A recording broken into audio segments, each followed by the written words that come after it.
தமிழ்நாடு மாநில கல்விக் கொள்கையை நடைமுறைப்படுத்தும் விதமாக 11ஆம் வகுப்புக்கான பொதுத் தேர்வு ரத்து செய்து அரசாணை வெளியிடப்பட்டிருக்கிறது. அண்மை செய்தியாக பார்க்கிறோம். கூடுதல் விவரங்களோடு செய்தியாளர் லிபிகா இணைக்கிறார். லிபிகா, விவரங்கள். நந்தா, தமிழ்நாடு மாநில கல்விக் கொள்கை 2025 செயல்படுத்தும் விதமாக 11ஆம் வகுப்பினுடைய அந்த பொது தேர்வை ரத்து செய்து தற்போது பள்ளி கல்வித்துறை செயலாளர் சந்திரமோகன் அரசாணையை வெளியிட்டிருக்கின்றார்.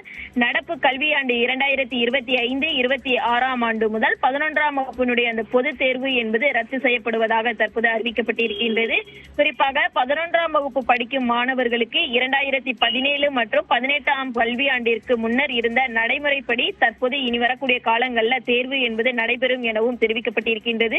குறிப்பாக நடப்பு கல்வியாண்டு முதல் ஒருங்கிணைந்த மதிப்பெண் சான்றிதழ் அல்லாமல் 12ஆம் வகுப்பு மதிப்பெண் சான்றிதழ் மட்டும் வழங்கப்படும் எனவும் தெரிவிக்கப்பட்டிருக்கின்றது அந்த அரசாணையில்.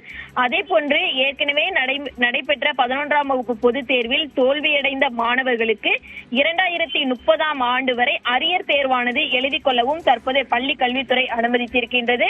அந்த வகையில் தற்போது 2018ஆம் ஆண்டு முதல் 11ஆம் வகுப்பு பொதுத் தேர்வு எழுதி மாணவர்கள் தேர்ச்சி பெறாதவர்கள் 2030ஆம் ஆண்டுக்குள் அந்த தேர்வை எழுதி அவர்கள் தேர்ச்சி பெறலாம் என்று பள்ளி கல்வித்துறை சார்பில் தெரிவிக்கப்பட்டிருக்கின்றது. நந்தா, நன்றி லிபிகா விவரங்களுக்கு.